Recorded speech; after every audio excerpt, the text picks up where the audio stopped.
All right, folks, the mayor is with us. So I recommend everybody to mute yourself. I'm going to do it at my end, but please.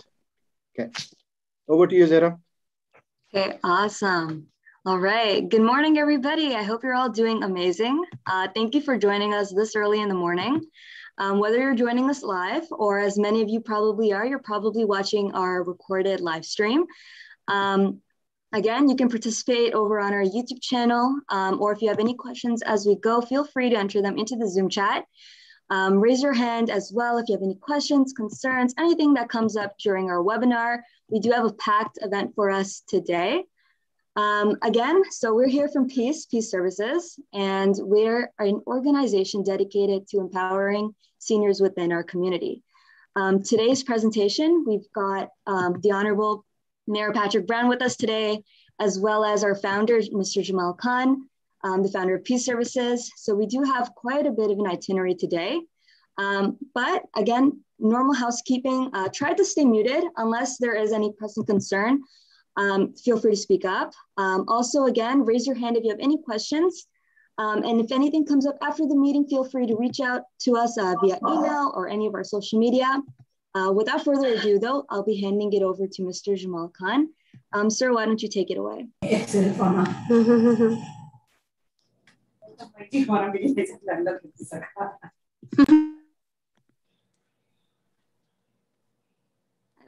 there you go. Thank you so much. I'm still in the process of learning about all this.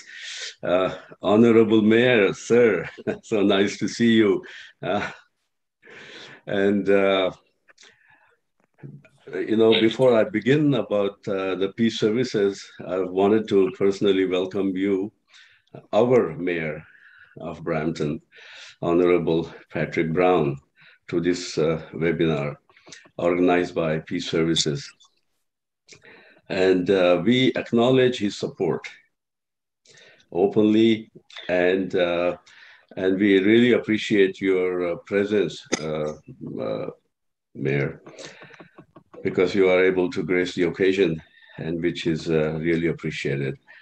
And in order to be on the track and on time, I have made some notes. I will be referring back and forth. So that's how it's going to be. And thank you so much for attending. May God bless you. Now, briefly, the history, how it goes, is I would like to shed some light on Peace Services, how it came about, the reason behind its formation, its mandate, and services we provide. Several years ago, a need was identified to cater to seniors and elderly population of the South Asian community. There were several incidents of neglect and abuse that were occurring in the community, but due to lack of available support and resources, many of these incidents were being downplayed or completely ignored, went unreported. But having come from a police background myself, I was hearing about these abusive situations from my officers since I was a staff sergeant towards the end of my career, and members of the South Asian community on a regular basis. They were calling us looking for help and advice. Therefore, we invited a group of diversified South Asian like-minded community members to further discuss this important issue. After a long discussion, we decided to form a community-based, not-for-profit organization called Prevention of Elder Abuse and Community Education Services. And PEACE is for short. Like this, that's what we are trying to bring in family, the peace. And this is how the PEACE was created in 2006. In 2007, thank God, Peace Services received the charitable status and became a Canadian charity with a mandate to cater to the needs of seniors and families, including new immigrants and refugee settlements. Our mandate, briefly, since then we have been actively organizing educational programs teaching computers to seniors, and conducted various lectures and presentations to assist seniors and their families. In addition, we helped new immigrants and refugees with their resettlement activities and requirements, such as guiding them to make their settlement easier. Raising funds to buy groceries for refugees. Several refugee families were assisted by us personally, individually, by our members, including myself. So at this point, I would urge you all to please visit for more details our website, www.𝗓𝗡services.net. Peace Services is mainly, like I said, a proactive organization that caters to the needs of elders, such as prevention of elder abuse through awareness of family issues in general, and elderly, their rights and responsibilities in particular. We provide counseling and, if need be, get the police involved to investigate alleged incidents of criminal nature, including intentional abuse by family members or caregivers. And we have had those situations too, unfortunately. Let the police deal with the situations appropriately. Okay, specifically now about the project COVID-19, what we have been doing before we got the grant. During the COVID-19 period, we continued to offer Feed the Needy program. In this program, we raised funds to buy groceries and provided meals to the needy seniors. Recently, however, we found out that some people wanted to buy their own grocery and cook a specific food of their liking. So we are now able to provide groceries stores specific gift cards for that, so that they can go and buy their own grocery. And this is happening here in Brampton, in Canada. Another project we undertook in cooperation with Prime Asia Television was providing blankets and other winter accessories such as gloves, warm winter caps, scarves, and socks to homeless shelters for seniors. And this is general homeless shelters. The management of these homeless shelters in Peel greatly appreciated our help. Now, specifics of project COVID-19, since we got the Canadian grant.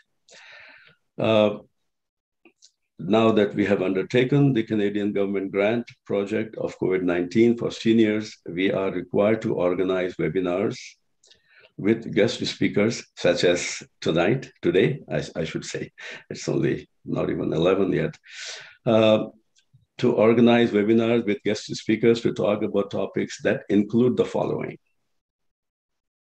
relief measures by the government for seniors. Second, importance of not-for-profit organizations to provide support, for example, providing transportation to or for seniors to buy groceries, medical appointments, purchase medications for them if they are immobile, they can't move, they can't go anywhere. They can contact and then we can provide assistance, and emergency doctor's appointments, etc. We also will have yoga classes for their health and safety and to get rid of their stress. And we will invite police officers to lecture on crime prevention, home security, purse snatches, street proofing. Now they are able to go out of the house, so they need to be careful. Personal health and safety. Cybercrime on telephones and internet, those of them that can use internet, such as fraud and scams. There have been many cases, as you all know that. Victim services. Victim services is a support unit of Peel Police, and they are fully equipped to help victims, as the name suggests, including seniors, domestic violence victims and all that. So they are there, and we have had occasions where we invited them before the COVID time. Now we will do again, and I've been in touch with the lady in charge of the program, and she said in September, God willing, we will be doing that. And they speak many languages so that they can cater to specific needs of victims. Provide music and entertainment for relaxation during this stressful time. We have had that last, I guess, a couple of weeks ago, and it went over beautifully. We just want to cheer them up, I guess. Teach them how to draw pictures and paintings to keep them focused and occupied. So I am just about done. In conclusion, these activities are very and extremely beneficial to our seniors. We really appreciate our Canadian government's vision, empathy for providing the opportunity and funding to peace services as one group of people, so that we can provide assistance and moral support to our seniors during this pandemic period of COVID-19. They are helping us to help people in need. God bless Canada. Thank you so much. I'm done.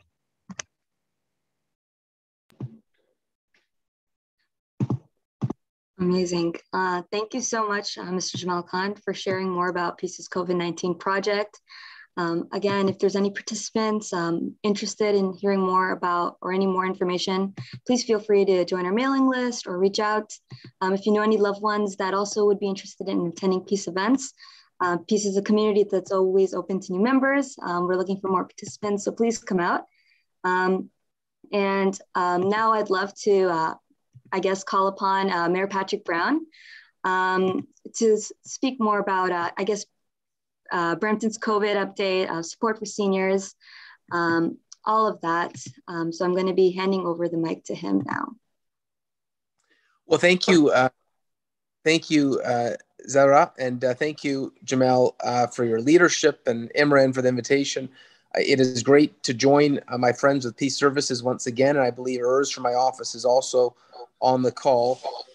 Thank you for stepping up during COVID. Thank you for helping seniors in our community. Thank you for helping the less fortunate in our community. It's organizations like yours that make Brampton the great community that we are. It's that recognition that we have to help thy neighbor and help thy brother and sister. And thank you for that big heart. And when I think of Peace Services, generosity and love and having a big heart and just a beautiful thing. And this pandemic's been tough on Brampton. You know, we were hit one of the hardest cities in the country. When there was a lockdown and a lot of people working from home, that wasn't the case in Brampton. You know, our largest employment sectors were considered essential. So transportation, logistics, food processing, medical laboratories. And so we were going full tilt during the pandemic. We had higher rates of COVID because of that. It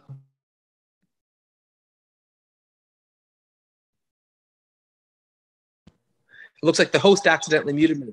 I was saying that we kept the supply chain together. We wouldn't have food in grocery stores across the country. We wouldn't have medical supplies being trucked into the country if it wasn't for Brampton residents who stepped up big time. And I think there's an appreciation for that. Canada would have been in tatters if it wasn't for those essential workers. And so the first thing we should say is thank you to those unsung pandemic heroes. Thank you to those unsung Brampton residents that stepped up, that helped Canada weather the storm. You know, there was a time when we were so overburdened by COVID, we were transferring 100 patients a week from our hospital to other hospitals. From Windsor to London to Kitchener to Niagara, we were sending patients 100 a week elsewhere. Our ICU was overburdened. Our hospital was overburdened. But the good news is we got through it. We went from a positivity rate of 22%, the highest in Canada. Now we're down to 1%. So we've made great progress. Our vaccination rates are actually exciting. We're up to 80% first doses, 75% second doses. And with that, really gives me optimism for better days ahead. Because even if we have a fourth wave, for those who are vaccinated, COVID will be it'll be like getting a cold. So the fourth wave doesn't scare me. It's not going to lead to our hospital being overburdened. Actually, right now, we don't have a single COVID patient in ICU. And every hospitalization since May 1st at Osler have been among unvaccinated individuals. And so it shows that for those that got vaccinated, you have protected yourself. You have taken the steps to protect your family.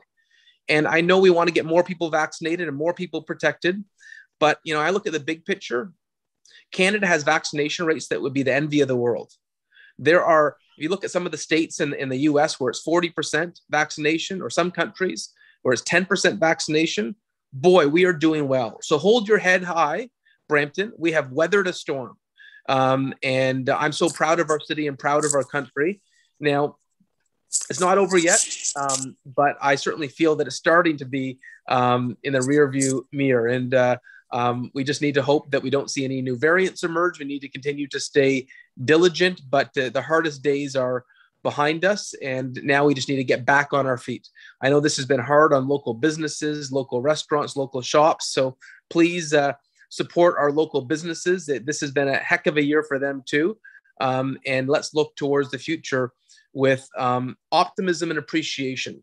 Appreciation not just for our essential workers, but look at the people in the hospital. Imagine being a nurse or a physician at the hospital when we were full. Imagine having to say no to people coming in seeking medical assistance. Appreciation for our long-term care centers. You know, at the beginning of the pandemic, they were the most vulnerable, and we saw major havoc in the long-term care centers. And it's so nice to know that our seniors are now protected with vaccines, and the scary episode they went through is behind us as well.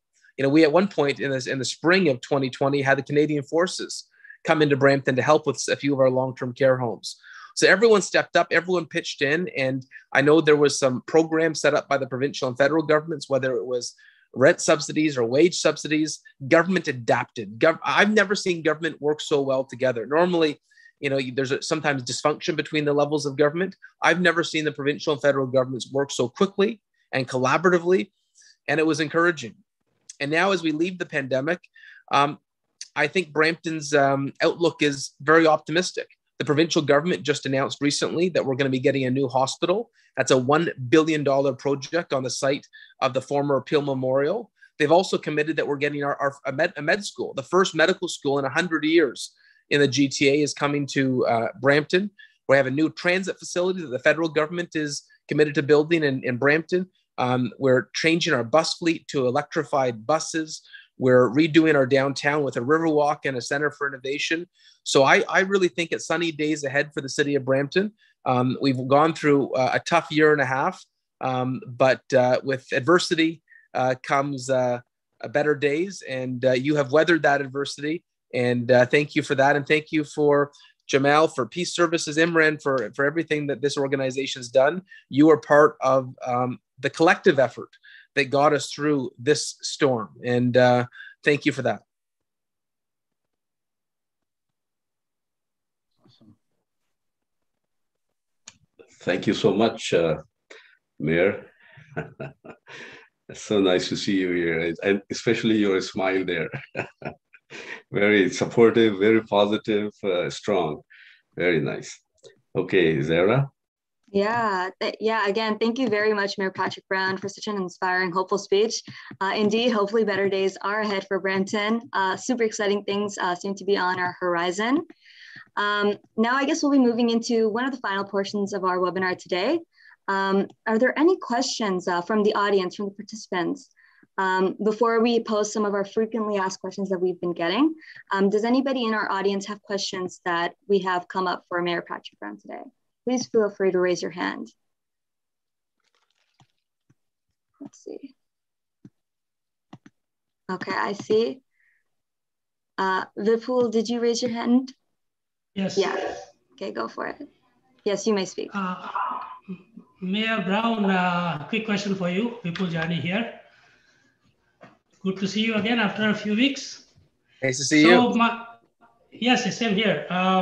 My question for you is, as you just mentioned, we have got more than 80% vaccination rate for the first dose, more than 75% for the second dose, right?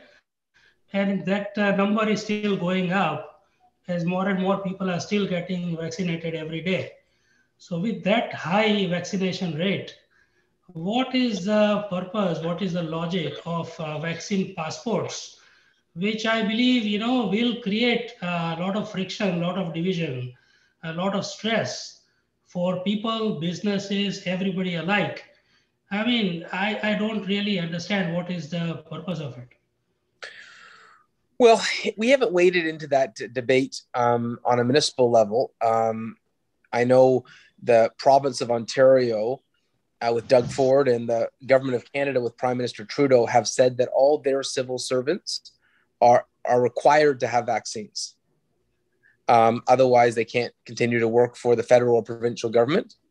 And it's a difficult conversation. There are employees that don't want to go into the workforce, knowing that there's someone there unvaccinated. I know that we haven't taken that step here in Brampton yet. We're going to have a discussion on it in September at a council meeting. But there are employees who are concerned if, even though they're vaccinated, if they go to work and get COVID and take it home to their kids, they imperil their kids' safety. Because if you're vaccinated, you can still contract COVID. It will be mild, but you can still pass it on. And so Exactly. there are concerns that that if someone goes into the workplace and contracts it from an unvaccinated person, they could put members of their family who are unvaccinated at risk. And so there are a number of employees who don't want to return to the office if there's going to be an unvaccinated person there.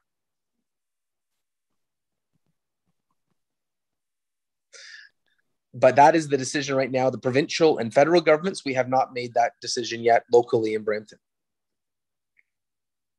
My goal is to gather a meeting with our labor organizations, ATU, QP, the firefighters union, bring everyone together with public health, and we'll come up with a policy that is fair. Awesome. Yeah. Sure. So we hope that Brampton does not join the rat race because it will definitely create a much more friction within the society, and a lot of people have their own concerns. I mean, when we have almost close to 90% people vaccinated, why penalize for the remaining 10%? Vipul, I really appreciate your question, but let's give the others an opportunity. So maybe we'll just restrict to one question per participant. And I should let you know, I have to leave at 11 o'clock for another webinar, so I probably have time for one more question. Okay. Anybody else from the audience here? Yeah, I believe, Imran, you had a question? Yeah, Honorable Mayor, first of all, thank you so much for your time. It's always a pleasure to have you. My only question to you is, can we, start making some digital app for the residents, mostly to the seniors, so that they can access, the municipal services remotely? That can... So we actually have gone ahead with creating apps for municipal services. So during the pandemic, we adapted to try to make everything online. So we have recreation at home services online. We've got cultural services that were being streamed digitally. So we are trying to take building permits, everything that we did in person, we tried to adapt to offer a digital version of that. Even this winter, there'll be an app for your snow plowing. If you want to know when there's going to be a snow plow on your street, there'll be an app showing you where the plow is. And so we are trying to adapt to the digital world that we now live in. You're going to see more and more of that. Every municipal service, our goal is to make sure there is a digital footprint associated. Wonderful. Thank you so much. Thank you. Perfect. So maybe one more question which you have received prior to this. I know, Mayor, you spoke about long-term care, and we are aware of 57% of Canadian deaths due to COVID are really from long-term care homes. And the question that we have here is, what is our strategy to phase out these long-term facilities from, say, private to public and not-for-profit organizations? Is there a plan to transfer this? Yeah, so that would be a decision of the provincial government. Long-term care homes are regulated by the province of Ontario. And right now in Ontario, we have both public and private long-term care homes. And the province of Ontario has said they're not going to go to a public system, that they're going to continue to allow private organizations to operate long-term care homes. And so that the NDP have pushed to end private long-term care homes, but that's not a position that's been supported by the current provincial government. So I don't think we're going to see any change on that in the near future. I do think that a lot of these homes were ill-prepared for the pandemic. I know it's difficult to predict, the staggering speed at which the COVID-19 went through the long-term care homes, but certainly there's a lot of lessons that need to be learned from what happened in long-term care in the pandemic. And I can relate personally. My grandmother is in a long-term care facility run by the Salvation Army, the Meehan Manor in Toronto, and that's considered private. She survived. She's 107, and she weathered the pandemic, but she was in a home of 125 residents and 43 died. And so at her table, she has a lunch table with 3 other seniors, and 2 of them didn't make it. And that's tough to see. And I've talked to those families. And so for everyone with a loved one in a long-term care facility, it was a harrowing experience. And so we have to do better caring for our seniors. And I hope that there's going to be recommendations that are taken sincerely of how we can better protect our seniors if this ever happens again. Thank you, Mayor. I know you're up for time. Maybe any last closing remarks before you leave us, and how was your meeting with Mayor Hazelton? Yesterday I had a chance to. And do we now know her secret of longevity? Yeah, Hazel's 100 and still has energy that is boundless. It's incredible. I sat with her for a while yesterday. She met my daughter Savannah, who's 4 months, for the first time. I was joking with them. I said, "There's only 100 years apart." I just want to wish all of you the best. Thank you for caring about your city, your province, and your country. And please, everyone, stay healthy. Thank you. Thank you. Thank you. Thank you. Thank you. Jamal Bhai, do you want to have any closing remarks before? Yeah, God bless you all. And I'm glad that our only second seminar or webinar turned out to be, I think, a great success. And that is due to you folks, all of you, the team together, everyone achieves more, TEAM. And we have a fantastic example of that we work together. And I really like to take this opportunity. I wish I could do that while the mayor was still with us, most of our members, they are IT professionals. This is why although it was tough to do all this that they have done, but this is fantastic. Fasih, thank you so much. Moise and others, I really, really appreciate. 𝗩𝗂𝗏𝗍𝗂, you did a fantastic hosting again, and you keep up the good work, and hopefully we'll do more of them later on. Urs, I see Urs here. Very nice to see you, and thank you so much for your support. If it wasn't for your support. I just wanted to actually congratulate you on your session today and all the great work that you're doing. I know you've been involved in seniors groups and a number of different groups, and of course, your policing career. And just congratulations to everyone for coming together and addressing this important cause in the community. Elderly, the abuse and support services is something that's definitely something that needs a focus on, especially during these pandemic times. And so it's really good to see that this group is pulled together. So thank you and congratulations. And I'm glad that we were able to have the mayor on to say his few words, and he's always there to support as well. Yes, thank you so much. And thanks, Imran. And I see Rajiv Bhai just showed up on the screen. that's our Hemant Kumar, the singer. I'm very happy today because it is very professionally organized, and congratulations to all the members, and beautifully handled, beautifully, and very happy today. Excellent, excellent.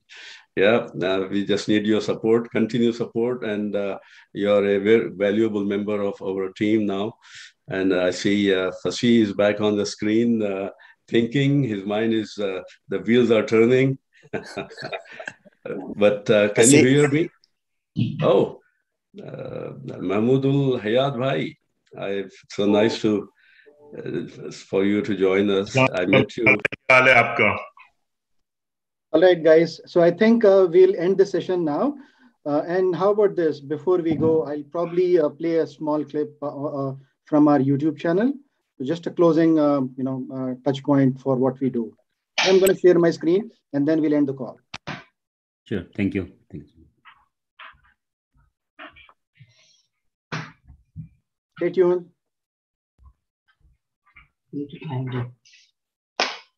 Zara, can you share the screen, please? Let's see. Yeah, of course. Here, 1 second. Play our trailer, please. Yes, we'll do. Turning it on. Okay.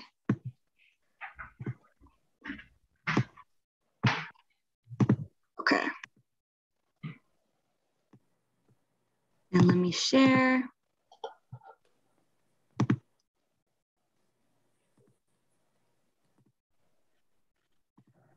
Let's make sure the sound is also shared.